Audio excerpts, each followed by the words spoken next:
Muy buenas, ¿qué tal estamos? Os cuento. Es frecuente que en los deportes de contacto y en las artes marciales, cuando hay una competición o una pelea, se baje de peso de forma agresiva y en poco tiempo, utilizando varias medidas. Una de las medidas más frecuentes para esta bajada de peso es aumentar la sudoración. Pero, ¿es realmente útil sudar para la pérdida de peso? ¿Mejora o empeora el rendimiento? ¿Tiene riesgos para la salud? ¿Cómo se puede hacer correctamente? En este vídeo vamos a ver qué nos dice la evidencia acerca de esta práctica. Para empezar, debo decir que el aumento de la sudoración entrenando en climas más cálidos o mediante la utilización de trajes de sudor o sauna sí reduce nuestro peso corporal. Pero esta pérdida de peso no se produce porque se aumente el gasto energético o quememos más grasa. Esta bajada de peso se produce por la deshidratación. Es decir, el peso perdido es debido a la cantidad de agua que hemos perdido a través del sudor.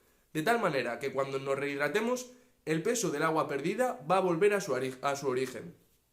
Por este motivo, muchos peleadores acompañan esta práctica de la reducción de la ingesta de agua, para mantener ese peso más bajo, lo que se conoce como hipohidratación. Esta práctica mal ejecutada y mantenida en el tiempo nos puede llevar a un estado de deshidratación. Alguno puede pensar que tras esta fase de hipohidratación uno se ve más seco, más definido, es decir, como si tuviéramos menos grasa corporal, marcando más la musculatura, pero verdaderamente es seco por la pérdida de agua, y esa pérdida de agua hace que la piel se pegue más al músculo, dando ese aspecto de más definición, el cual también será menos acusado tras la rehidratación. Esto lo utilizan mucho los culturistas, por ejemplo, previo a la competición. ¿Y cómo afecta al rendimiento en la pelea? Pues bien, el estado de deshidratación sí que va a afectar negativamente a la hora de desempeñar nuestra actividad deportiva, pero va a depender del grado de deshidratación que hayamos realizado, cuánto tiempo lo hayamos mantenido y también del tiempo que tengamos para rehidratarnos antes de subir al ring. Hay que tener en cuenta que con el sudor no solo se pierde agua, también perdemos minerales y electrolitos muy importantes para el correcto funcionamiento de nuestro organismo, como por ejemplo es el sodio. Esta hipohidratación va a producir una disminución en el rendimiento neuromuscular, pero que es reversible. Esta disminución se va a poder percibir como una disminución de la fuerza, mayor fatiga, etc. Una vez realizado el pesaje previo a la pelea y nos comencemos a rehidratar, según algunos estudios, esta rehidratación no se va a completar hasta las 13-18 horas más o menos. Pero hay que tener en cuenta que esta rehidratación parcial en personas con una hipohidratación grave va a ser suficiente para recuperar el rendimiento neuromuscular.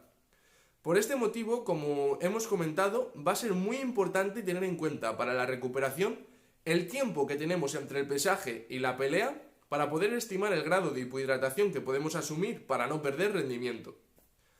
Algo muy importante a tener en cuenta es que la rehidratación, nuestro peso va a aumentar. Si nos hacen un pesaje sorpresa antes de subir al ring, lo más seguro es que demos un peso superior al pactado. Para realizar la rehidratación, es suficiente con beber líquidos como puede ser agua o bebidas isotónicas para deportistas, que suelen tener un contenido alto en sodio. Esta práctica, en caso de hacerse, aunque personalmente creo que es mejor evitarla y la recomendaría solo en casos extremos, en los que de otra manera no daríamos el peso, y eso sí, en los últimos días previos a la competición, no recomiendo mantener al organismo en ese estado de baja hidratación durante mucho tiempo.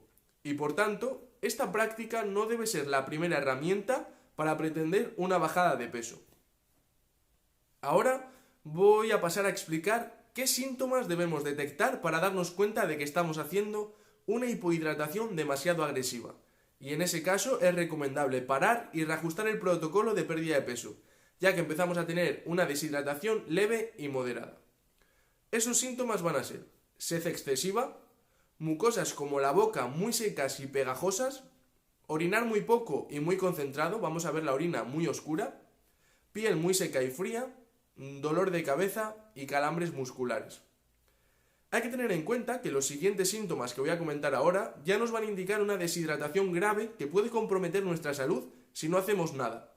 Ellos son ausencia de orina u orina muy concentrada, oscura o de color ámbar, piel seca y arrugada, irritabilidad o confusión, mareos o sensación de aturdimiento, aceleración de la frecuencia cardíaca, aceleración de la respiración, ojos hundidos, apatía, shock por flujo insuficiente de sangre en el cuerpo e inconsciencia o delirio. Algunos signos que podemos encontrar como profesionales sanitarios ante una persona con deshidratación son presión arterial baja, disminución del relleno capilar, es decir, al apretar un dedo, este se queda blanco y no vuelve a su coloración rosada habitual. Esto se produce por una disminución del flujo de sangre. El signo del pliegue, es decir, al coger un pellizco en la piel, esta no vuelve a estirarse inmediatamente. Y por último, aumento de la frecuencia cardíaca. Pues nada más que añadir. Espero que os haya sido útil. Tenéis toda esta información disponible en la página web. Si tenéis alguna duda, podéis dejármela en comentarios. Muchas gracias y nos vemos en el próximo vídeo.